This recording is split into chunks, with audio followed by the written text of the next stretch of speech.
இந்த மாதிரி டேஸ்டியான சீஸ் பால்ஸ் நம்மளும் வீட்டிலே பண்ணலாம். இந்த வீடியோக்குள்ளே போகிறதுக்கு முன்னாடி சேனலுக்கு சப்ஸ்கிரைப் பண்ணிடுங்க. அப்படியே அந்த லைக் பட்டனை அமுக்கிடுங்க. ஸ்க்ரீனில் தெரிகிற இந்த பொருட்கள் தான் நாங்கள் யூஸ் பண்ணியிருந்தோம். ஃபஸ்ட்டு வந்து நம்ம பிரெட் கிரம்ஸ் அரைச்சிக்கலாம். அப்படியே சில்லி ஃப்ளேக்ஸையும் அரைச்சி எடுத்து வச்சுக்கலாம். அப்புறம் பெரிய ஜாரில் 3 மிளகா, இஞ்சி பூண்டு paste, chilli flakes, boneless chicken குட்டி குட்டியாக சாப் பண்ணி வச்சுருக்கோம், அதை ஆட் பண்ணிக்கிறோம். சால்ட் போட்டு அதுக்கப்புறம் லெமன் வந்து அரை லெமன் ஃபுல்லாக ஊற்றி விட்ருங்க. அதுக்கப்புறம் அதை கிரைண்ட் பண்ணி எடுத்துட்டா உங்களுக்கு இந்த மாதிரி கிடச்சிரும்.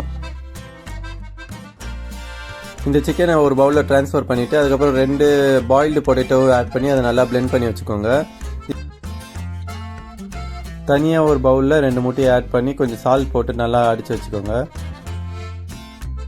இப்போ தனியாக ஒரு கிணத்துல 2 டேபிள் ஸ்பூன் மைதா, 2 டேபிள் ஸ்பூன் கார்ன்ஃப்ளவர் போட்டு நல்லா மிக்ஸ் பண்ணி வச்சுக்கோங்க. அதுக்கப்புறம் வந்து சீஸ் வந்து நான் பிளாக் சீஸ் வந்து வாங்கியிருந்தேன். நீங்கள் வந்து எது வேணுமோ அவங்க வாங்கிக்கோங்க.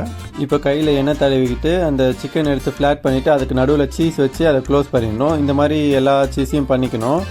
இதை பண்ணிட்ட பிறகு நம்ம வந்துட்டு ரெஃப்ரிஜிரேட் பண்ணணும். ஒரு 15 மினிட்ஸ் ஆச்சுன்ட்டு இதை ஃப்ரிட்ஜில் வைக்கணும். ஃப்ரிட்ஜில் வச்சு எடுத்துகிட்டு தான் நம்ம நெக்ஸ்ட்டு ப்ரொசீஜர் பண்ணணும்.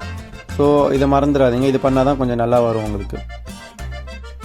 ஃப்ரிட்ஜிலேருந்து எடுத்த எல்லா பால்ஸையும் வந்துட்டு கார்ன்ஃப்ளவரில் மிக்ஸ் பண்ணிவிட்டு அதை நல்லா தட்டி விட்ருங்க. அதுக்கப்புறம் எக்கில் மிக்ஸ் பண்ணுங்கள். தென் அதுக்கப்புறம் வந்துட்டு பிரெட் கிரம்ஸில் ஒரு கோட் பண்ணி எல்லாம் அடுக்கி வச்சுருக்கோங்க. அப்போ தான் உங்களுக்கு வந்து உடனே ஃப்ரை பண்ணுறதுக்கு ஈஸியாக இருக்கும். ஸோ ஃப்ரை பண்ணுறதுக்கு வந்து நான்ஸ்டிக் பேன் இருந்தால் யூஸ் பண்ணிக்கோங்க. இல்லைனா இந்த மாதிரி கடாய் கூட யூஸ் பண்ணிக்கோங்க. கடாயில் கொஞ்சம் எண்ணெய் ஆட் பண்ணிட்டு ஹை ஃப்ளேமில் வச்சு நீங்கள் பொரிச்சு எடுங்க. லோ ஃப்ளேமில் வச்சிங்கன்னா உங்களுக்கு வந்து அது ரொம்ப நேரம் ஹீட் ஆகி சீஸ்லாம் வெளியே வந்துடும்.